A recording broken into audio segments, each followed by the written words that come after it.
Welcome student, now we are going to start the class. तो आज का जो टॉपिक है हमारा वो पॉलिटी है, और पॉलिटी का ये थर्ड पार्ट बोल सकते हैं एक तरह से। और दो पार्ट हमने कर लिए हैं, दोनों पार्ट जो है वो एक तरह से अपलोड भी हो चुका है आपका। और ये थर्ड पार्ट है, थर्ड पार्ट इंपॉर्टेंट होने वाला है इसमें। तो हमने लास्ट पेज कहाँ तक कंप्लीट किया था, याद है कुछ?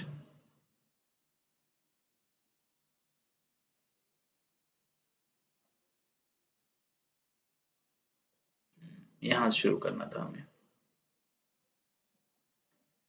चैप्टर 8 से शुरू करना था, right. Social justice and marginalisation. Marginalisation और सोशल जस्टिस, ये टॉपिक हमने पहले भी पढ़ा है। तो इसके बारे में हम देख लें क्या है ये और किस तरह से ये एक्ट कर रहा होता है। तो सोशल जस्टिस मीन्स क्या होता है कि equal treatment, protections of weaker sections and removal of discrimination, fair distribution of opportunities. ठीक है। अब देखो, इसमें ये बोला गया है कि सारे लोगों को एक तरह से क्या होना चाहिए कि इक्वल अपॉर्चुनिटी मिलना चाहिए। ठीक है। इक्वल ट्रीटमेंट होना चाहिए। Protection of weaker section, weaker section को प्रोटेक्ट करना। वीकर सेक्शन में क्या आएंगे? आप अभी देखोगे एससी, एसटी, ओबीसी। ठीक है। ये वर्ड, अब ये सब के बारे में हम डिटेल में पढ़ेंगे। एससी क्या है, एसटी क्या है, ओबीसी क्या है। ठीक है। और कितना परसेंट रिजर्वेशन मिला है इनको। Removal of discrimination, removal of discrimination. एक मिनट।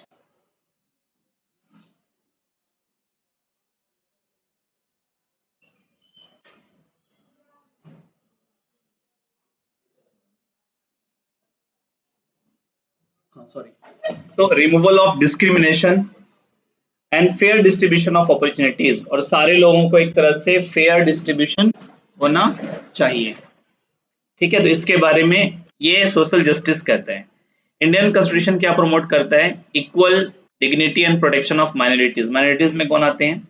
एक तो मुस्लिम,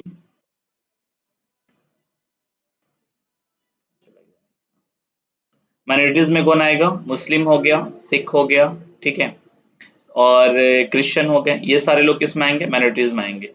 हमने आदिवासी के बारे में बताया था, ये आदिवासी एक तरह से किस में आएंगे? एसटी या एससी, कोई बताएगा? आदिवासी कम इन एससी और एसटी। एसटी में आएंगे। शेड्यूल्ड ट्राइब बोलते हैं इसको, क्या बोलते हैं? Scheduled tribe. कोई बता सकता है कि एसटी का कितना परसेंट है? मतलब शेड्यूल्ड ट्राइब जो है, आदिवासी हैं, वो टोटल कितने परसेंट हैं? हाँ,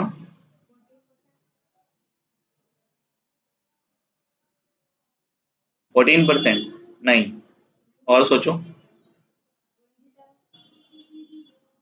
ये है लगभग 8, 8.5% के आसपास। कितना परसेंट? 8.5% है हमारे क्या? आदिवासी। ठीक है। आदिवासी का मतलब क्या होता है? Original inhabitant. ये लोग बेसिकली कहाँ? झारखंड के इलाके में, छत्तीसगढ़, ये वाले इलाके में ज्यादा पाए जाते हैं। अभी आदिवासी का मतलब क्या है यहाँ पे? आदिवासी वो ट्राइब हो गया एक तरह से। कौन सा ट्राइब? शेड्यूल ट्राइब में आते हैं। आदिवासी किसमें? शेड्यूल ट्राइब में। आदि मीन्स ओरिजिनल एंड वासिस का मतलब इनहेबिटेंट। जो वहां के ओरिजिनल इनहेबिटेंट रहेंगे उन्हें क्या बोलेंगे? आदिवासी। इनके साथ भी बहुत ज्यादा जुल्म हुआ था, इन्हें एक तरह से माइग्रेट करना पड़ा। ठीक है, ये माइग्रेट करना पड़ा था इन्हें एक तरह से। क्यों माइग्रेट करना पड़ा था? क्योंकि वहां पे कहीं ना कहीं कुछ फैक्ट्रीज बन रहा है, कुछ रोड का कंस्ट्रक्शन हो रहा है, तो इन्हें वहां से अपनी जगह को छोड़ना पड़ता था, राइट। तो indigenous tribal communities protected under constitution as scheduled tribe. ठीक है, उन्हें किस ट्राइब के अंदर में बचाया गया? शेड्यूल्ड ट्राइब में, क्योंकि संविधान के अंदर में शेड्यूल्ड ट्राइब और शेड्यूल कास्ट को शुरू से ही रिजर्वेशन मिला था। और डॉक्टर बी आर अम्बेडकर ने ही इन्हें क्या किया था? एक तरह से रिजर्वेशन पॉलिसी में रखा था शुरू से ही। तो दे यूजुअली लिव इन, ये कहाँ रहते हैं बेसिकली? तो ये फॉरेस्ट के इलाके में रहते हैं। कहाँ? फॉरेस्ट इलाका में रहते हैं ये लोग।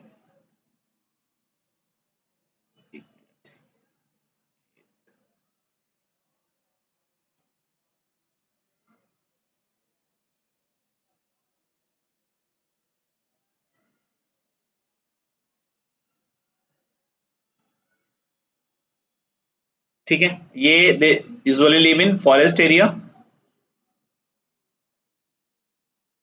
Hilly region and remote area.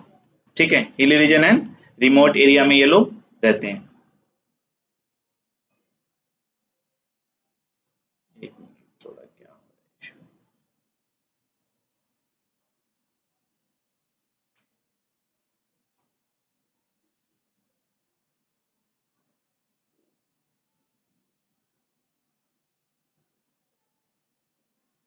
ठीक है, आगे बढ़ते हैं। Stereotyping of Adivasi. What is stereotyping? Stereotyping क्या होता है? स्टेरियोटाइपिंग का मतलब होता है judging a group with fixed negative idea. ठीक है, एक पूरे ग्रुप को हम इस तरह से जज कर लेना कि वो एक नेगेटिव आइडियाज के खिलाफ है। ठीक है, labelling them as a backward, primitive and uncivilised. ठीक है, हमने क्या सोचा एक तरह से कि जो आदिवासी हैं वो कहीं ना कहीं बैकवर्ड होंगे, प्रिमिटिव होंगे, ठीक है, और अनसिविलाइज्ड होंगे, मतलब वो सिविलाइजेशन को लेकर के उतना ज्यादा जागरूक नहीं होंगे। उन्हें हम शुरू से ही क्या करें, अनसिविलाइज्ड हैं, प्रिमिटिव हैं, कंजर्वेटिव हैं और बैकवर्ड हैं। आदिवासीज आर ऑफन स्टेरियोटाइप्ड एज, इन्हें किस तरह का स्टेरियोटाइप कहा गया? प्रिमिटिव कहा गया, अनएजुकेटेड कहा गया, फॉरेस्ट डिपेंडेंट कहा गया, एंटी डेवलपमेंट कहा गया। मतलब ये डेवलपमेंट के खिलाफ है। देखो, ये डेवलपमेंट खिलाफ नहीं है, बट वो एक तरह से फॉरेस्ट को बचा रहे हैं, इसका मतलब इन्वायरमेंट को प्रोटेक्ट कर रहे हैं। ठीक है, तो आज देखो जितने सारे लोग हैं इन्वायरमेंट के खिलाफ जा रहे हैं, कितने सारे कंस्ट्रक्शंस हो रही हैं, क्यों हो रही हैं? ठीक है, ताकि पॉपुलेशन बढ़ रहा है, सारी चीजें। लेकिन एक तरह से अगर इन्वायरमेंट को प्रोटेक्ट ना नहीं करेंगे तो क्या होगा, वो हम पे ही क्या हो जाएगा, लास्ट में हावी हो जाएगा। जैसे हमने बताया था कि जो ग्रीन ये ग्रीन हाउस गैस इफेक्ट क्या कर रहा था, ग्लोबल वार्मिंग को इम्पैक्ट कर रहा है। ठीक है, और ग्लोबल वार्मिंग की वजह से क्या होगा कि ओजोन डिप्लेशन होगा, ओजोन होल होगा, और फाइनली फिर क्या होगा, ग्लेशियर्स वगैरह वगैरह पिघलना शुरू करेंगे, और फिर वो ह्यूमन को इम्पैक्ट करेगा। ठीक है, तो हम उनको क्या कह रहे हैं, आदिवासी को हम प्रिमिटिव कह रहे हैं, अनएजुकेटेड कह रहे हैं, फॉरेस्ट डिपेंडेंट कह रहे हैं, और एंटी डेवलपमेंट कह रहे हैं, डेवलपमेंट के खिलाफ। एंटी डेवलपमेंट का मतलब डेवलपमेंट के खिलाफ। ठीक है, कॉन्सेप्ट क्या कहता है, stereotype leads to discrimination, social exclusion and marginalisation. ठीक है, तो एक तरह से आदिवासी का जो हमने क्या किया, रिजर्वेशन पॉलिसी दिया, रिजर्वेशन दिया ताकि वो आगे जाके क्या करे, बढ़े। लेकिन उनका कंट्रीब्यूशन क्या है, देखो उनका कंट्रीब्यूशन है रिजर्वेशन में, सोशल स्पेशल लॉ मिला, और फॉरेस्ट राइट एक्ट मिला उनको। क्या मिला? फॉरेस्ट राइट एक्ट, मतलब फॉरेस्ट में रहने का, फॉरेस्ट को बचाने का उनको एक तरह से अधिकार मिला। किन्हें? आदिवासी को, आदिवासीज को वो सारी चीजें मिली। राइट, आगे बढ़ते हैं। अब नेक्स्ट आता है Muslim as a marginalised community. अब मुस्लिम को मार्जिनलाइज्ड कम्युनिटी क्यों कहा गया है? ठीक है, अब देखो व्हाट इज मार्जिनलाइजेशन, हास्यकरण बोलते हैं। क्या कहते हैं? हास्यकरण।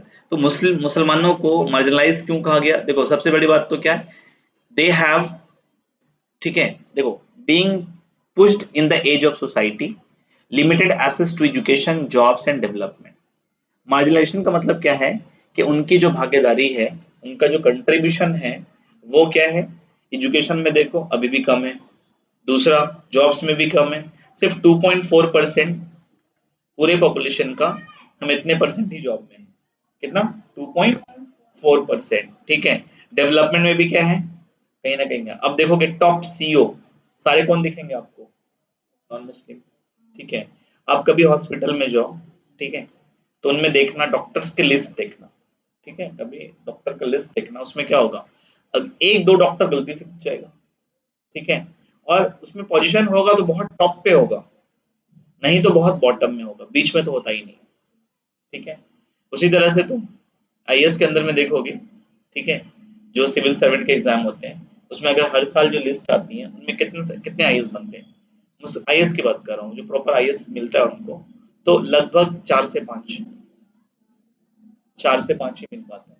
ठीक है, उसके बाद आप देखोगे कि टोटल सिलेक्शन ही कितना होता है, 25-30, मतलब टोटल 1000 में से सिर्फ 25-30, मैक्सिमम एक बार गया था 51 सिलेक्शन ओवरऑल। ठीक है, तो इनका भी यहाँ भी कंट्रीब्यूशन क्या है, कम है, जॉब में भी क्या है, कम है, और एजुकेशन में भी क्या है, कम है, इसीलिए हमने क्या बोला उसको, मार्जिनलाइज किया। ठीक है, मुस्लिम इन इंडिया क्या है, लो लिटरेसी रेट है, पढ़े लिखे क्या है, कम है, बट हमें ये कहा गया, हमारा जो कुरान में कहा गया, ठीक है, कि वर्ड इकरा, ठीक है, मतलब पढ़ो, तो मुस्लिम क्या कर रहे हैं, दे आर नॉट स्टडिंग। मतलब उनका जो सर्वे ये कहता है कि 10th और 12th के बाद उनका जो स्कूलिंग है कॉलेज लेवल पे बहुत ड्रॉप आउट कर जाते हैं। ठीक है, low representation in government job, poor socio economic indicator है, पुअर सोशियो इकोनॉमिक। अगर बिजनेसमैन भी देखोगे तो मुस्लिम लेवल पे बहुत कम देखने को मिलेगा। ठीक है, तो इसीलिए उन्हें क्या बोला गया, मार्जिनलाइज, ठीक है, मार्जिनलाइज्ड कम्युनिटी बोला गया, ठीक है, उन्हें मतलब और इम्प्रूवमेंट करने की जरूरत है।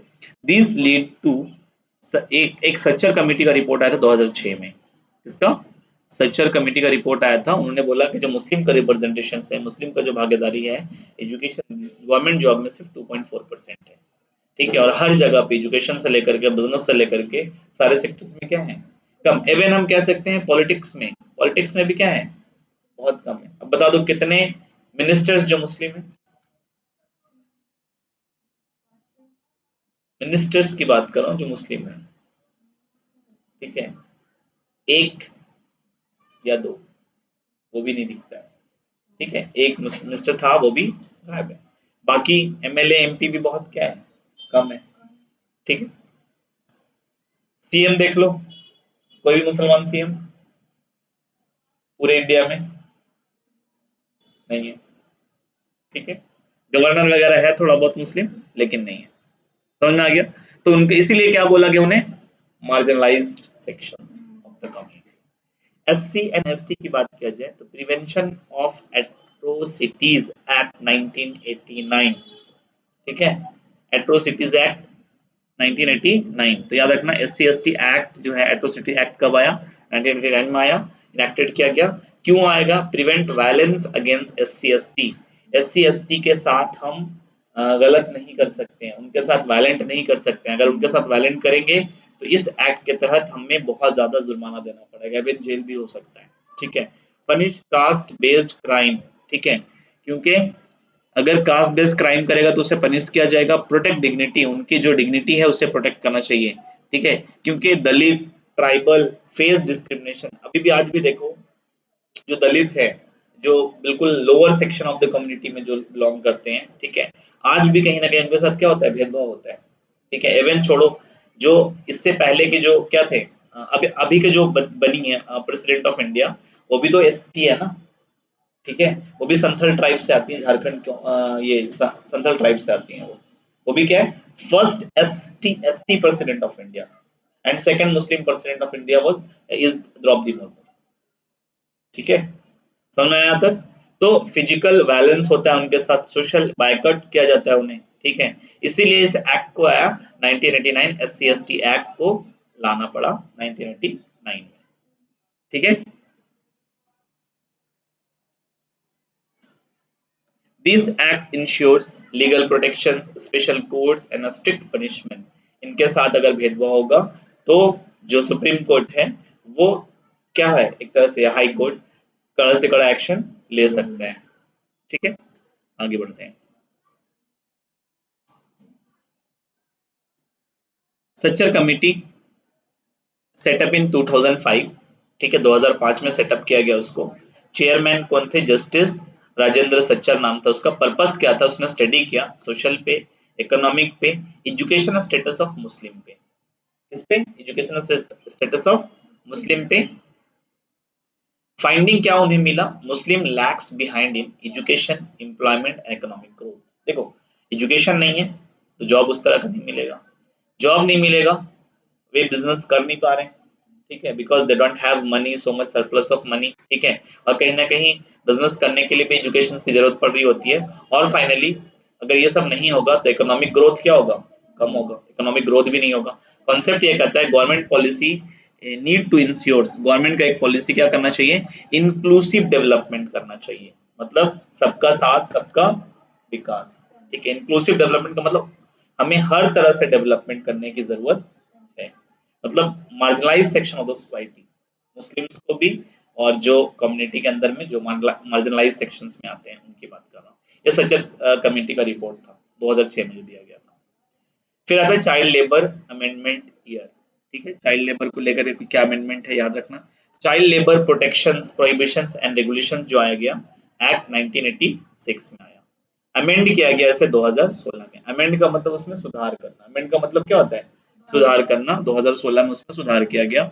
अमेंडमेंट हाईलाइट क्या कर रहा है, एक तरह से आप देखोगे अमेंडमेंट किस तरह का अमेंडमेंट किया गया, तो complete ban on child labour below 14 years, punishment होगा अगर 14 साल से छोटे बच्चे अगर क्यों, देखो हमारा 6 से 14 साल का फ्री एंड कंपलसरी एजुकेशन है, ठीक है, गवर्नमेंट की तरफ से फ्री एंड कंपलसरी एजुकेशन, ये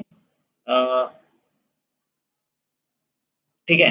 स्ट्रिक्ट पनिशमेंट क्या गया, link to right to education, article 21 A कहता है कि एक तरह से 6 से 14 साल के बच्चों को फ्री एंड कंपलसरी एजुकेशन देना चाहिए, और 14 साल से कम अगर कहीं भी काम करते देखे गए तो उन मालिक के खिलाफ क्या होगा, स्ट्रिक्ट पनिशमेंट होगा, ठीक है। व्हेन पेरेंट्स भी जिम्मेदार होंगे उनके, और जहां वो बच्चा काम कर रहा होगा वो भी जिम्मेदार होगा। तो 14 ईयर्स से पहले अलाउड नहीं है, ठीक है। कॉन्सेप्ट क्यों ऐसा किया गया, प्रोटेक्ट किया गया चाइल्ड राइट्स को, एजुकेशन को और ह्यूमन डिग्निटी को। फिर आता है doctrine of labs, historical governance link क्या है, what is doctrine of labs, ठीक है। 1848 से 1856 के बीच में आ गया। If a ruler died without natural heir, British would annex the state. मैंने बताया था ना डॉक्ट्राइन ऑफ लैब्स में क्या था, कि पहले के रूलर्स क्या होते थे, बहुत सारी शादियां करते थे, ठीक है। अगर उसका नेचुरल मीन्स उसका खुद का संतान नहीं है, खुद का जो बेटा नहीं है, मतलब एक तरह से ब्लड उसका अगर मैच नहीं कर रहा है, तो अगर कोई अडॉप्टेड सन है, ठीक है, वे आर नॉट रिकॉग्नाइज, होता है ना गोद लेना, बच्चों को गोद ले रखा है, तो उन्हें अपना जो राजपाट है वो नहीं दे पाएंगे, ठीक है। किस लॉ के अकॉर्डिंग, डॉक्ट्राइन ऑफ लैब्स के अकॉर्डिंग। ये क्या था, गवर्नमेंट का, सॉरी ब्रिटिशर का एक तरह से एनेक्स करने का तरीका था, ठीक है। बहुत सारे ऐसे राजवाड़े थे जहां पे उनके जो उत्तराधिकारी बनने वाले थे वो उनके अडॉप्टेड सन होंगे, इसीलिए इस लॉ को लाया गया डॉक्ट्राइन ऑफ लैब्स, ठीक है। अफेक्टेड स्टेट कौन सा हो गया, सतारा सबसे पहला स्टेट था जो डॉक्ट्राइन ऑफ लैब्स के अंदर में आया था। झांसी, नागपुर, ठीक है, झांसी से कौन थी, रानी लक्ष्मीबाई, हिस्ट्री का टॉपिक है पढ़ाएंगे उसको। Used as political expansion tool, caused resettlement और one reason for revolt of 1857, और 1857 की क्रांति एक और ये भी एक रीजन था, डॉक्ट्राइन ऑफ लैब्स पॉलिसी, ठीक है। फिर आता है हमारा constitutional provisions supporting social justice, बता दियो article 14 equality, article 15 no discrimination होना चाहिए, article 17 abolition of untouchability, article 21 right to education, article 46 promote SC ST welfare, ठीक है। ये हमने पढ़ लिया मार्जिनलाइजेशन क्या है। रिजर्वेशन के बारे में भी देखेंगे क्या होता है रिजर्वेशन, कितने तरह का रिजर्वेशन होता है उसके बारे में डिस्कस करेंगे अभी, ठीक है। तो ये चीज याद रखना। सच्चर कमेटी का रिपोर्ट कब आया था, 2000, सच्चर बना कब, 2005 में। चाइल्ड लेबर अमेंडमेंट 2016 में हुआ। Doctrine of lapse lord Dalhousie के टाइम पे आया था, ठीक है। अब प्लानिंग एंड डेवलपमेंट की बात करें, क्या है ये प्लानिंग और डेवलपमेंट क्या है, what is planning and what is development. अभी तो टाइम हुआ है यार, अभी तो बस 6:20 हुआ है। हाँ 6:20, हाँ 4:20, सॉरी। ओके, ठीक है। अब देखो प्लानिंग कमीशन, देखो प्लानिंग कमीशन आया था 1950 में। कब आया था, 1950 में। कंट्री आजाद हुआ तो 1950 से शुरू होता है प्लान करने के लिए, कि उस समय इंडिया के पास बहुत ज्यादा कुछ था नहीं, ठीक है, हम एक तरह से एकदम खोखले हो चुके थे, तो गवर्नमेंट की जिम्मेदारी बनती है हम किस तरह से प्लान करें। तो वहां वर्ड आया प्लानिंग कमीशन, ठीक है, planning and development, planning commission आया। प्लान क्या किया गया, कि इस प्लानिंग कमीशन के अकॉर्डिंग हमने 5 ईयर प्लान बनाया। First 5 year plan, second 5 year plan, 12 5 year plan चला था। कब तक चला था, 12 5 ईयर प्लान, 12 5 ईयर प्लान चला था, लेकिन 2017 तक चलना था। लेकिन 17 से पहले गवर्नमेंट आती है 2014 में, मोदी गवर्नमेंट, बीजेपी गवर्नमेंट, और 2015 में नीति आयोग को इम्प्लीमेंट कर देती है। इसको नीति आयोग, नीति का फुल फॉर्म बताएंगे क्या होता है। अब ये प्लानिंग कमीशन क्या है, सेटिंग इकोनॉमिक गोल, हमारा इकोनॉमिक कैसे बढ़ेगा, कैसे इकोनॉमिक किस चीज पे हम फोकस करेंगे, 5-5 साल का हम प्लान करेंगे उसके अकॉर्डिंग, ठीक है। Deciding how to use resource, resource को किस तरह से इस्तेमाल किया जाएगा। प्रोमोटिंग बैलेंस डेवलपमेंट, और हम किस तरह से अपने डेवलपमेंट को बैलेंस करके चलेंगे, ये प्लानिंग कमीशन के अंदर में तय किया गया। और इस प्लानिंग कमीशन के अकॉर्डिंग हमने फर्स्ट 5 ईयर प्लान 1951 से 56 तक बनाया। 5 साल में हम कितना जीडीपी ग्रोथ होगा, उसमें क्या नया करने वाले हैं, किस सेक्टर पे ज्यादा हम फोकस करेंगे, क्योंकि इंडिया के पास रिसोर्स भी क्या था, लिमिटेड था। तो प्लान इकोनॉमिक डेवलपमेंट मॉडल, ठीक है, इनका मोटिव था इकोनॉमिक डेवलपमेंट मॉडल तैयार किया जाए। लगभग 12 5 ईयर प्लान चला था, 12 5 ईयर प्लान चला था 1951 से 56, 56 से 61, 61 से उसके बाद बीच में कुछ रुका, ठीक है। तो ऐसे करके लगभग 2012 तक चला ये। कब तक चला? 2012 तक 11 5 ईयर और 12 5 ईयर प्लान चला था 2012 से लेकर के 2017 तक, 5-5 साल का कॉन्सेप्ट था। लेकिन 2014 में गवर्नमेंट बदलती है और आती है कौन सी गवर्नमेंट? ये गवर्नमेंट ये कांग्रेस लेके आई थी। ये कौन सा? कांग्रेस लेके चल रहा था। और एक तरह से इसका टॉप टू बॉटम अप्रोच था। टॉप टू क्या था? बॉटम अप्रोच, ठीक है। तो लेकिन 2017 में इसे जैसे कंप्लीट हुआ, इसे हटा करके नीति आयोग लाया गया। नीति आयोग, लेकिन लॉन्च नीति आयोग कब हुआ था? 2015 में ही स्टार्ट कर दिया गया था, लेकिन शुरुआत कब किया गया? 2017 में। अब planning commission replaced by NITI Aayog, लिखा ना यहाँ पे, रिप्लेस बाय नीति आयोग, ठीक है। स्टैब्लिश देखो, नीति प्लानिंग कमीशन कब स्टैब्लिश किया? 1951 में, ठीक है। और नीति आयोग कब स्टैब्लिश किया गया? 2015 में, ठीक है। ये ध्यान रखना है। बाकी डिटेल में आप पढ़ोगे जब 11th क्लास में जाओगे तो याद रखना। नीति आयोग जो आया वो 1 जनवरी 2015 में इसको, और नीति का फुल फॉर्म क्या होता है? National institutions for transforming India. ये ध्यान रखना। What is the full form of NITI? National transforming for national institution for transforming India. Concept of Niti Aayog क्या है? Promotes cooperative federalism, a state actively participate in planning and think tank body, not fund allocating body। ये think tank बोला गया। नीति आयोग को क्या बोला गया? Think tank. सोचेगी, समझेगी, विचार करेगी, फिर चीज को आगे इम्प्लीमेंट करेगी।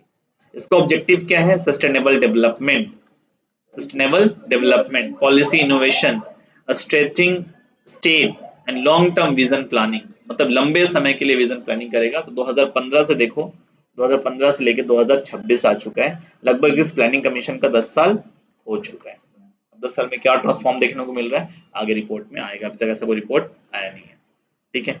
तो ये ध्यान रखना। डिफरेंस क्या है दोनों के बीच में? प्लान कमीशन सेंट्रलाइज था, ये कोऑपरेटिव है। एलोकेटेड फंड है, एडवाइजरी बॉडी है। 5 ईयर प्लान लॉन्च किया इसने, ये पॉलिसी थिंक टैंक लॉन्च किया। टॉप डाउन अप्रोच है, bottom up approach. Top down का मतलब क्या होता है? टॉप डाउन यानी कि ऊपर बैठे लोग नीचे बैठे लोगों की पॉलिसीज बनाएंगे, राइट। लेकिन ये इसका उल्टा है, ये ऐसा है, ये ऐसा है। मतलब bottom up approach. Bottom up, bottom up का मतलब उल्टा जाएगा, नीचे से ऊपर की तरफ। मतलब अगर हमें ऊपर में कुछ पॉलिसी बनाना है तो इनकी भागीदारी भी होना जरूरी है, ठीक है। तो ये उनका कॉन्सेप्ट था नीति आयोग का, और ये कॉन्सेप्ट है प्लानिंग कमीशन का। प्लानिंग कमीशन 1950 में लॉन्च किया गया और नीति आयोग 2015 में। ये चीजें ध्यान में रखना है, ठीक है। फर्स्ट 5 ईयर प्लान जो है मैंने बताया 1951 से 2017 तक चला। 12 5 ईयर प्लान टोटल चला था। 5-5 साल के अंदर में हम किस तरह से डेवलपमेंट करेंगे वो चीज बताया गया यहाँ पे। पर्पस क्या था? इकोनॉमिक ग्रोथ, पुअर्टी इरेडिकेशन, ठीक है, इंडस्ट्रियलाइजेशन एंड एग्रीकल्चर डेवलपमेंट। हर 5 ईयर प्लान में ये कॉन्सेप्ट रखा गया कि इकोनॉमिक ग्रोथ हो, पुअर्टी का इरेडिकेशन रिडक्शन हो, और इंडस्ट्रियलाइजेशन का मतलब इंडस्ट्री को एस्टेब्लिश किया जाए, और एग्रीकल्चर डेवलपमेंट हो, ठीक है। तो फर्स्ट 5 ईयर प्लान 1951 से 56 फोकस क्या था? एग्रीकल्चर और इरिगेशन पे फोकस किया गया। सेकंड 5 ईयर प्लान में फोकस था हेवी इंडस्ट्री, इसे बोला गया महालनोबिस मॉडल, ठीक है। बाकी प्लान चला गया पुअर्टी रिमूवल पे, एम्प्लॉयमेंट जनरेशन पे, इंफ्रास्ट्रक्चर्स पे, ठीक है। 5 year plan were based on mixed economy model, ठीक है। मिक्स्ड इकोनॉमी मॉडल का मतलब हम दो तरह का मॉडल अपनाते हैं। एक तो हम कैपिटलिज्म, ठीक है, और एक सोशलिज्म, ठीक है। कैपिटलिज्म और सोशलिज्म, इन दोनों को मिक्स कर दिया है, ठीक है। तो हमारा मिक्स्ड इकोनॉमी मॉडल चलता है, ठीक है। हम दोनों को फॉलो करते हैं, यानी कि इंडिया कंबाइंड है, public sector plus private sector दोनों मिलकर काम कर रही होती है। फिर हमने पब्लिक फैसिलिटी रिस्पॉन्सिबिलिटी हमने पढ़ लिया था कि service provided for public welfare क्या है? वाटर सप्लाई है, इलेक्ट्रिसिटी है, राइट। आगे बढ़ते हैं।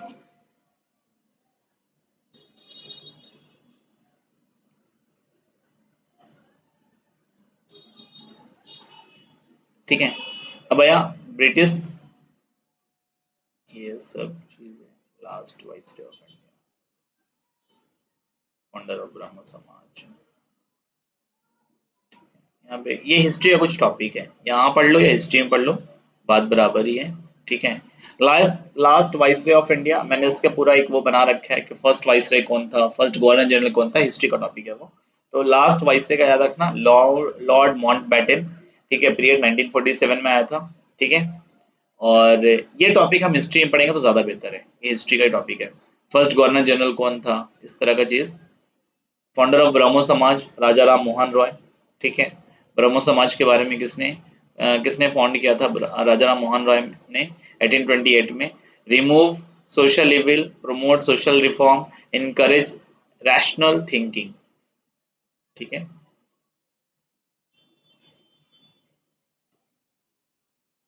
ये याद रखो। Doctrine of lapse lord Dalhousie लाया था। Last viceroy lord lord Mountbatten. Brahmo Samaj founder Raja Ram Mohan Roy. Revolt link 1857, independence 15 August 1947। ठीक है। तो यहां से हम नेक्स्ट टॉपिक पे जाते हैं। अपना जो नेक्स्ट टॉपिक हमारा क्या है, ये इसमें कुछ नोट डाउन कर लेना आप लोग, ये मैं वैसे पीडीएफ भेजूंगा अभी।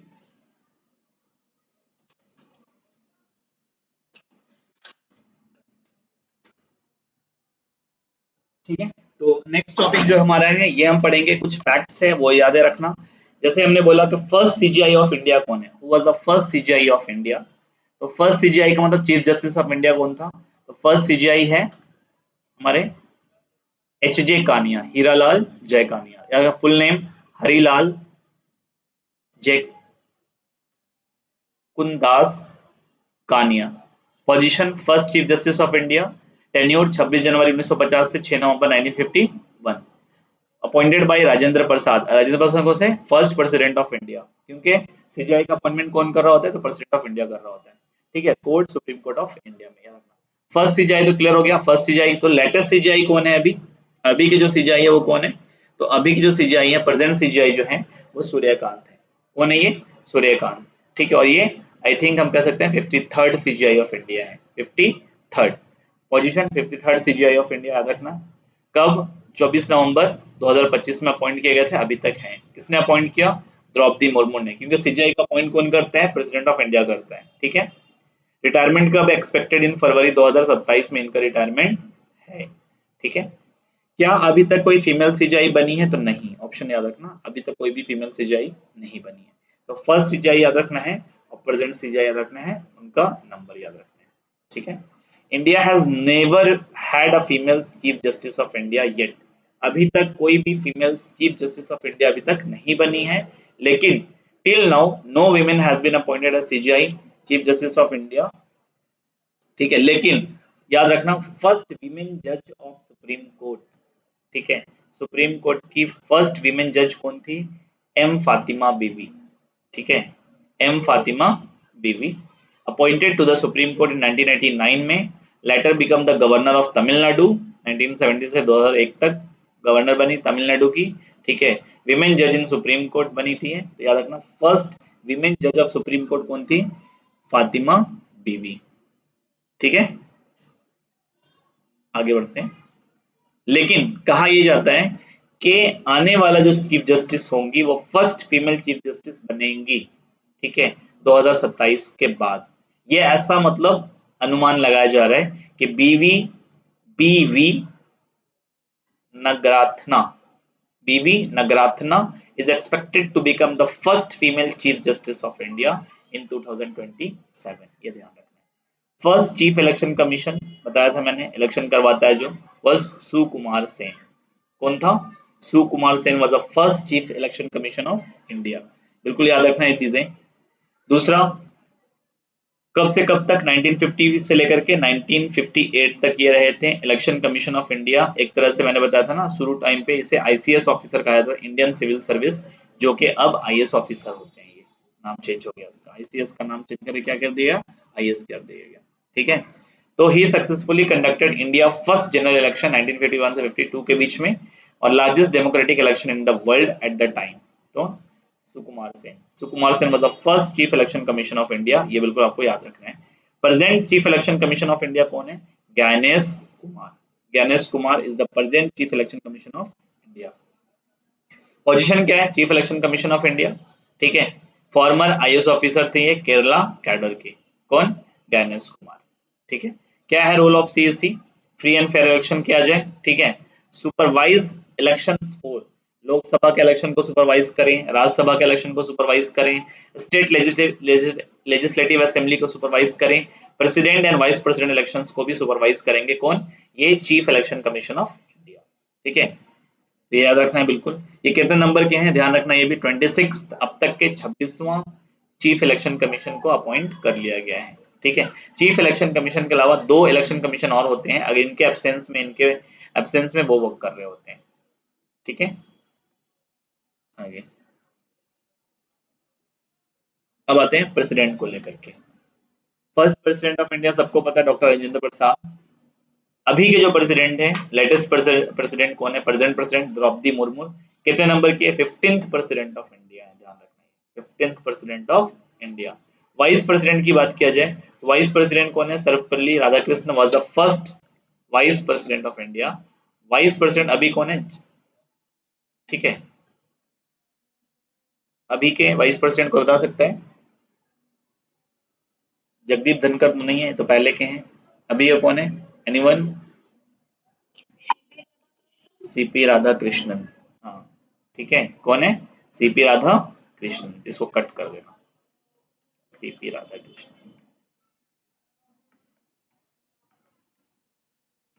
ठीक है, ये ध्यान रखना। बस वैसे ही है, सर्वपल्ली राधाकृष्णन है तो सीपी राधाकृष्णन याद रखना, ज्यादा दिमाग पर जोर देने की जरूरत नहीं है। अब आते प्राइम मिनिस्टर्स ऑफ इंडिया की बात करें। First prime minister of India सबको पता है, Jawaharlal Nehru. Present prime minister of India Narendra Modi. ठीक है, अभी जो इलेक्शन हुआ था लोकसभा, कौन सा इलेक्शन था? तो 18th लोकसभा इलेक्शन, याद रखना है, एग्जाम में आता है कभी कभी, कंफ्यूजन बहुत ज्यादा होता है। 18th लोकसभा इलेक्शन कब हो चुका है? 2024 में। अब कब इलेक्शन होगा? 2029 में, हर 5 साल पे होता है, तो 19th लोकसभा इलेक्शन होगा 2029 वाला। ठीक है, और 24 से 29 के बीच में। और टोटल स्ट्रेंथ कितना है इलेक्टेड? 543। स्पीकर ऑफ लोकसभा की बात करें, स्पीकर होते हैं ना लोकसभा के अंदर में, एक जो स्पीकर जो सारे को कंट्रोल करता है, तो फर्स्ट स्पीकर ऑफ लोकसभा जीवी मवलांकर। कौन? जीवी मवलांकर। लेटेस्ट कौन है? ओम बिरला। अभी के प्रेजेंट, प्रेजेंट में ओम बिरला। ठीक है, और डिप्टी स्पीकर अभी कोई इलेक्ट नहीं किया गया है। आगे बढ़ते हैं। देखो, मैक्सिमम स्ट्रेंथ था 552, 530 स्टेट से, 20 यूटी से। ठीक है, लेकिन इसे हमने क्या बोला, 2 जो थे नॉमिनेटेड मेंबर, इसको हटा दिया गया। इसे हट 144 अमेंडमेंट में से रिमूव कर दिया गया, जो एंग्लो इंडियंस होते थे। तो अब बचा कितना? 550 मैक्सिमम सीट। 550 में आप देखोगे कि लगभग 543 पे वर्क हो रहा है, और 543 में आप देखना कि जो चीजें हैं, मतलब 530 और जो बच गए हैं बाकी, वो यूटीज वगैरह से आते हैं। ठीक है, कहाँ से? यूटी से आते हैं। 530 इलेक्टेड, और जो बच गया 13, वो यूटी से आएंगे, यूनियन टेरेटरी से। तो ये इसका रियल सीट का कंट्रीब्यूशन है। अब आता है अटॉर्नी जनरल क्या होता है। What is attorney general? Attorney general of India is the highest legal officer of the government of India. Legal officers का मतलब एक तरह से जितनी भी लीगलिटी चीजें होती हैं वो ये मेंटेन करता है, appointed by the president of India. मतलब लीगल एडवाइजर होता है, मतलब केस वगैरह को लेकर के सारा मैनेज कौन कर रहा होता है? तो Attorney General of India. Work as the Chief Legal Advisor of Government of India. The position is provided under Article 26 of Constitution of India. ठीक है, तो अभी का याद रखना कि मेन फंक्शन क्या है? लीगल एडवाइस देना गवर्नमेंट को, supreme court of India and high court, represent the government in supreme court and high court, appears as important constitutional cases for the government, right to speak in parliament but cannot vote. इनके पास speak, बोलने की आजादी है पर vote करने की आजादी नहीं है। किसके पास? अटॉर्नी जनरल ऑफ इंडिया के पास। The person must be qualified to become जज ऑफ सुप्रीम कोर्ट, और अटॉर्नी जनरल बनने के लिए सुप्रीम कोर्ट का जज होना जरूरी है। तो फर्स्ट अटॉर्नी जनरल कौन थे? तो एमसी सेटाल सेटाल नाम जो उसका, 1950 से 1963। प्रेजेंट अटॉर्नी जनरल कौन है? वेंकट रमानी। ठीक है, R Venkat Ramani, appointed in 2022। और ये आर वेंकट रमानी जो है वो 16th attorney general of India है, 16वां अटॉर्नी जनरल ऑफ इंडिया है। ठीक है, अब आते हैं मुस्लिम प्रेसिडेंट ऑफ इंडिया के बारे में। तो first Muslim president of India was doctor Zakir Hussain. ठीक है, और ये थर्ड प्रेसिडेंट ऑफ इंडिया थे, थर्ड प्रेसिडेंट ऑफ इंडिया 1967 से 69 के बीच। ठीक है, first Muslim president of India, ध्यान रखना है। Also the vice chancellor of Jamia Millia Islamia, VC थे ये, vice chancellor of Jamia Millia Islamia, मतलब एक फाउंडिंग मेंबर में से एक थे। जामिया मिल्लिया जिस एग्जाम की आप तैयारी कर रहे हो, वो इंडिया के प्रेसिडेंट भी रह चुके हैं, वहां का वीसी इंडिया का प्रेसिडेंट भी रह चुके हैं। ठीक है, he died while in office, जब वो अपने ऑफिस में थे तो क्वेश्चन बन सकता है which president of India was died while in his office, तो डॉक्टर जाकिर हुसैन। ठीक है, next APJ Abdul Kalam was the 11th president of India, लेकिन इससे पहले एक और प्रेसिडेंट ऑफ इंडिया थे, उनके बारे में बहुत कंट्रीब्यूशन है। Fakhruddin Ali Ahmed was the 5th president of India and the second Muslim president of India. ठीक है, was the president of India during national emergency, मैं बताया था ना 1975 में इमरजेंसी लगा था इंदिरा गांधी के टाइम पे, और वो इमरजेंसी लगाने इम्पोज करने वाले जो साइन किए थे वो फखरुद्दीन अली अहमद ही किए थे। और 25 जून 1975 टू मार्च 21 1977 टाइम पे क्या लगा था, इमरजेंसी। ठीक है, और आर्टिकल 352 का इस्तेमाल किया गया था इमरजेंसी में, और वो उस समय की प्राइम मिनिस्टर कौन थी, तो इंदिरा गांधी। ठीक है, ये बात ध्यान में रखना है। प्रेसिडेंट कौन थे, 19 Fakhruddin Ali Ahmed was the second Muslim president of India. ठीक है, जिन्होंने साइन किया था इमरजेंसी में। तो मुस्लिम प्रेसिडेंट क्लियर है, तीन मुस्लिम प्रेसिडेंट हो चुके हैं अब तक के। Doctor Zakir Hussain was the first Muslim president of India. ठीक है, वाइल अपने ऑफिस के टाइम पे ही डाइट कर गए थे। Fakhruddin Ali Ahmed was the 5th president of India and second Muslim president of India. ठीक है, इमरजेंसी ऑफ इंडिया के टाइम पे इन्होंने साइन किया था, ये चीज ध्यान रखना है। And doctor APJ Abdul Kalam was the 11th president of India, tenure 2002 से 7, मिसाइल मैन ऑफ इंडिया भी कहा जाता है इनको, सिंपल सी बात है, मिसाइल मैन ऑफ इंडिया। इनके बहुत सारी बुक्स भी हैं। ठीक है, तो first female president of India was Pratibha Devi Singh Patil. First female president of India was Pratibha Devi Singh Patil. Position 12th president of India थी वो 2007 से 2012 के बीच में। हिस्टोरिकल अचीवमेंट क्या, first women president of India बनी, गवर्नर ऑफ राजस्थान थी। ठीक है, she was elected in 2007 presidential elections, first women to occupy Rashtrapati Bhavan, यानी कि first female president of India was Pratibha Devi Singh Patil. ठीक है, अब जो द्रौपदी मुर्मू है was the second female president of India, और वो एसटी के फर्स्ट प्रेसिडेंट ऑफ इंडिया बनी है। Second female president of India, present में है first tribal Adivasi women to become president. ठीक है, ट्राइबल आदिवासी वुमेन है जो प्रेसिडेंट बनी है। गवर्नर ऑफ झारखंड इससे पहले 2015 से 21 के बीच में। ठीक है, Draupadi Murmu is the 15th and the second female president of India. Draupadi Murmu belongs to Santhal tribe. कौन सी ट्राइब से क्वेश्चन पूछा, तो अगर पूछेगा किस ट्राइब से बिलोंग करती है, ट्राइब बहुत सारे, गोंड ट्राइब होता है, संथाल होता है। ठीक है, तो इस तरह का ट्राइब है जो संथाल ट्राइब से बिलोंग करती है।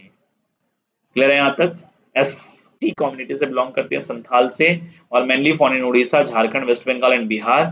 First tribal women president of India. अब आते हैं रिजर्वेशन की बात करते हैं, रिजर्वेशन क्या है।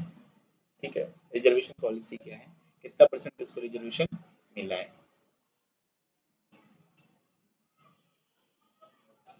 Okay,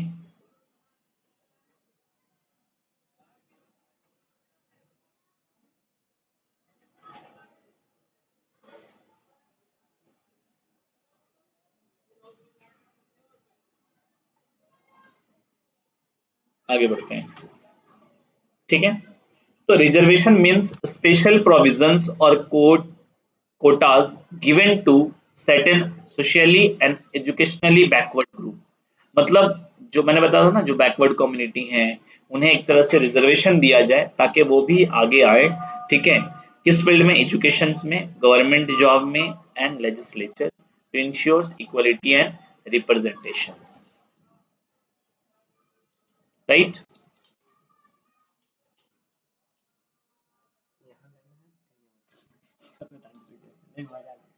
just wait 2 minutes, 5 minutes, let me conclude this, then I will go। ठीक है, ओके, now be quiet। एक मिनट रुक जाओ, अजान हो रही है, थोड़ा सा वेट कर लेते हैं।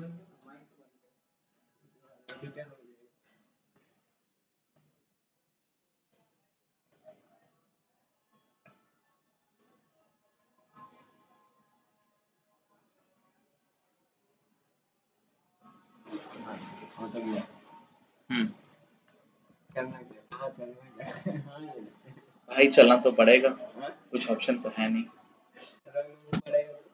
हाँ, आप रंग नहीं पड़ेगा, पता है ना, रोल ही करता श्योर हो ना? तो कितने में यहाँ पे 5 बजे निकल जाएंगे हम, वरना नहीं जाएंगे चलिए, हम। अब भी क्या चलते हैं, बस नहीं चलो ना, नहीं नहीं नहीं, 1 घंटा बैठ के कर पागल लेते है। हैं। हाँ कोई दिक्कत नहीं। तो वहीं चलना, नहीं नहीं, छोड़ दे खाएंगे, छोड़ दे ठीक वाला है। छोड़ दे फिर, तुम चले जाओ, कोई दिक्कत नहीं है। अरे यार, नहीं, मोहतरमा तो तोरा छोड़ता हूँ नहीं, फिर हर वक्त मैसेज हो ना ऊपरे। ऐसा नहीं है। चलना निजामुद्दीन, हैं? होली के दिन तो छोड़ दे इन लोग को नहीं, पढ़ा रहे, खत्म करो क्या टॉपिक। पूरा। पैसा मिले ना मिले, पढ़ाना तो जिम्मेदारी है, ठीक है, कितना पड़ेगा भाई, ठीक है। करना है। इधर तो ताल उला गया सारे गाँव area specific skill level score, क्या क्या है नाइट क्या होता है, बताना यार। बोला तो चलेंगे भाई, कहीं तो वही चलना है। चलना हाँ, होगा। ठीक है, ठीक है, हाँ, इधर आता ये नहीं कि बैठने के बाद इधर पे मोड़ दोगे तो मेरे पास थोड़े जो कुछ रहेगा। ठीक है। चलो शुरू करते हैं, आगे इस टॉपिक को कंप्लीट करते हैं। What is reservation? रिजर्वेशन का मतलब होता है कि मीन्स स्पेशल प्रोविजन और quotas given to the certain socially and educationally backward group, education में, गवर्नमेंट जॉब में and legislature, to ensure equality and representation. Constitutional basis क्या है यहाँ पे? Reservation is provided under constitution of India, संविधान के according दिया जाता है ये। किसे मिलता है? एससी को, एसटी को, ओबीसी को, ईडब्ल्यूएस को। ईडब्ल्यूएस को रिसेंटली अभी दिया गया था, इसके बारे में बताऊंगा। एससी का फुल फॉर्म याद रखना, schedule caste. ST mean schedule tribes. OBC other backward caste, जिसमें मुस्लिम्स भी आएंगे ओबीसी में, ठीक है। बहुत सारे मुस्लिम एसटी में भी आते हैं और एससी में भी आते हैं, ठीक है, लेकिन ओबीसी में मैक्सिमम आते हैं। रिजर्वेशन परसेंटेज की बात करें सेंट्रल गवर्नमेंट अकॉर्डिंग, एससी को मिल रहा है 15% रिजर्वेशन, तो 15% हो गया। एसटी को मिल रहा है 7.5%, ओबीसी को मिल रहा है 27% और ईडब्ल्यूएस को 10%। टोटल देखा जाए तो लगभग 59.5% हम रिजर्वेशन को ही अलाउ कर रहे हैं, ठीक है, ठीक है। कितना? 59, तो बचा कितना? 39, मतलब 40% के अराउंड बचा वो जनरल वाले में कोई भी जा सकता है, ठीक है। तो कितना कितना परसेंट सबको मिल रहा है? एससी को 15%, एसटी को 7.5%, ओबीसी को 27%, ईडब्ल्यूएस को 10%। ईडब्ल्यूएस क्या है? जिनका इनकम इकोनॉमिकली वीकर सेक्शन, इनमें कोई भी आ सकता है, जिनका इनकम 8 लाख पर एनम से कम है, वो ईडब्ल्यूएस में आते हैं। अगर वो जनरल में भी हैं और अगर 8 लाख पर एनम से कम है उनका इनकम, तो वो ईडब्ल्यूएस कैटेगरी का फायदा ले सकते हैं, जिसमें 10% रिजर्वेशन मिलता है। रिजर्वेशन इन पार्लियामेंट की बात करें तो SC ST are reserved in Lok Sabha seat and state assembly. OBC and EWS don't have reservation in parliament. मतलब पार्लियामेंट में एससी एसटी को रिजर्वेशन मिला है, कितना सीट रिजर्वेशन मिला है, और एस ओबीसी और ईडब्ल्यूएस को नहीं मिला है। क्यों ऐसा किया गया है? तो रिड्यूस सोशल इनइक्वालिटी, जो सामाजिक इनइक्वालिटी है उसको कम किया जाए, to give equal opportunity to education, job and politics. मैंने दिखाया था ना कि सच्चर कमेटी का रिपोर्ट था कि उनमें मुसलमानों का बहुत क्या है, परसेंटेज कम है, और भी जो अनसिविलाइज्ड प्रिमिटिव्स, इस तरह का जो वर्ड यूज किए थे, तो उनमें भी क्या था कि बहुत कम है उनका कंट्रीब्यूशन, तो उनको आगे आने के लिए हमने रिजर्वेशन पॉलिसी दिया। रिजर्वेशन इन पार्लियामेंट की बात करें, एससी एसटी का रिजर्वेशन कितना है? तो आर्टिकल 330 और 332 के अकॉर्डिंग हम ये कह सकते हैं कि जो संविधान ने उसे रिजर्वेशन दिया है लोकसभा के अंदर में 84 सीट, मैंने बोला ना 543 सीट में 84 सीट जो हैं वो एस सी के लोग आएंगे और 47 सीट एससी के लोग आएंगे। Total 131 seat out of 543 are reserve for SC and ST, ठीक है। ओबीसी के लिए कोई रिजर्वेशन नहीं है वहां पे। ओबीसी का रिजर्वेशन सिर्फ एजुकेशन, कॉलेज और जॉब्स वगैरह में है, लेकिन पॉलिटिक्स में नहीं है, ठीक है। और ईडब्ल्यूएस का भी नहीं है। OBC reservation exist mainly in education, government job, not in Lok Sabha and Rajya Sabha seat, right, ठीक है। लेकिन SC ST का parliament has been extended many times, the latest extension came through 104 amendment constitution amendment act till 2030 तक, मतलब 30 तक ये reservation बरकरार रहेगा सेम, ठीक है। लोकसभा में कितनी सीट है? 84 सीट, किसका? SC का, और ST के लिए 47 सीट, ये ध्यान रखना है। और बाकी ओबीसी के लिए कोई रिजर्वेशन नहीं। ये जो रिजर्वेशन है वो एजुकेशन के लिए, ध्यान रखना, ये सेंट्रल एजुकेशन जो है वो OBC non creamy layer, non creamy layer, ठीक है, non creamy layer, weaker section को 10%, ठीक है। ये जो रिपोर्ट ओबीसी को मिला था वो किस मंडल? तो जे बीपी मंडल कमिटी 1971 में, जिसको मंडल कमीशन ने इसको इंप्लीमेंट किया था ओबीसी रिजर्वेशन को, ठीक है। तो recommendation of 27% of reservation for OBC in central government by Mandal commission, और काका कलेकर कमीशन 1953 में आया था, जिसमें बैकवर्ड क्लासेस इन इंडिया के अंदर भी रिजर्वेशन आया था, ठीक है। तो 103rd अमेंडमेंट संविधान का जो हुआ था वो ईडब्ल्यूएस के लिए आया था, ताकि 10% ईडब्ल्यूएस को मिला जाए। तो ये रिसेंटली 2023 में बना था, ये लॉ अमेंडमेंट हुआ था, इसका 10% रिजर्वेशन, 103rd अमेंडमेंट याद रखना है, ठीक है। मंडल कमीशन 1979 27% रिजर्वेशन, और 10% रिजर्वेशन किसका? ईडब्ल्यूएस का 2023 में 103rd अमेंडमेंट, ठीक है। और बाकी SC ST वालों को शुरू से मिलता आ रहा है, ये डॉक्टर BR अम्बेडकर ने ही इन्हें, जब संविधान बना था 26 जनवरी 1950 को, तब से इनको रिजर्वेशन मिलता आ रहा है, ठीक है। तो इनके लिए कोई ऐसा डेट फिक्स नहीं है, शुरू से आ रहा है, और डॉक्टर BR अम्बेडकर ने ही इन्हें दिया था। अब आते हैं, वीमेन का कोई रिजर्वेशन है क्या? फीमेल का कोई रिजर्वेशन है इंडिया में? हाँ है, पार्लियामेंट रिजर्वेशन फीमेल के लिए भी है। ये 106 अमेंडमेंट, जो लेटेस्ट अमेंडमेंट हुआ है संविधान के अंदर में 2025 के अंदर में, ठीक है, लेटेस्ट अमेंडमेंट फॉर रिजर्वेशन। क्या है reservation? 33% seats will be reserve for women in Lok Sabha and state legislative assembly. 33% seat मतलब 543 का 33% सीट जितना होगा वो वीमेन के लिए रिजर्व है, ठीक है। Reservation will be implemented after the next census and delimitations. ये कब से लागू होगा? नेक्स्ट सेंसस से आ जाएगा, ठीक है। रोटेट अमंग कॉन्स्टिट्यूशन, तो याद रखना 33% reservation for women, panchayat and municipalities under 73 constitution amendment act and 74। 73 किसके लिए होता था? मैंने बताया था रूरल के लिए, और 74 किसके लिए? अर्बन के लिए। तो यहाँ भी इनको रिजर्वेशन मिलेगा वीमेन को, कितना? 33% सीट्स। और ये कब हुआ था? नारी शक्ति वंदना अभियान के तहत 2023 में अमेंडमेंट किया गया था, और वो 106 अमेंडमेंट 103 अमेंडमेंट सॉरी 106 अमेंडमेंट। तो विमेन रिजर्वेशन जो है Lok Sabha state assembly through 106 constitutional amendment के अकॉर्डिंग किया गया। आई थिंक यहाँ तक चीजें समझ आ गया होगा, ठीक है। तो इतना चीज पॉलिटी में आपको याद रखना है। पॉलिटी के अब MCQ में भेज दूंगा आपको, उसको बार बार सोल्व करने हैं क्वेश्चंस को, और जो मैंने पहले पढ़ाया था, तो आपको इतना सारी चीजें आपको मैक्सिमम टाइम रिवीजन करनी है। तो हमारा पॉलिटी वाला भी टॉपिक लगभग क्या हो गया? एंड हो गया। अगला जो आपका टेस्ट होगा वो कल नहीं, परसों फ्राइडे को टेस्ट होगा, ठीक है। फ्राइडे को टेस्ट होगा पॉलिटी पूरा, और मैथ्स के चैप्टर्स होंगे, और साइंस फुल, ठीक है। ज्योग्राफी अभी नहीं लूंगा मैं, ठीक है, ज्योग्राफी नहीं लूंगा। तो अभी पॉलिटी चलेगा, सिलेबस बदलेगा सिर्फ।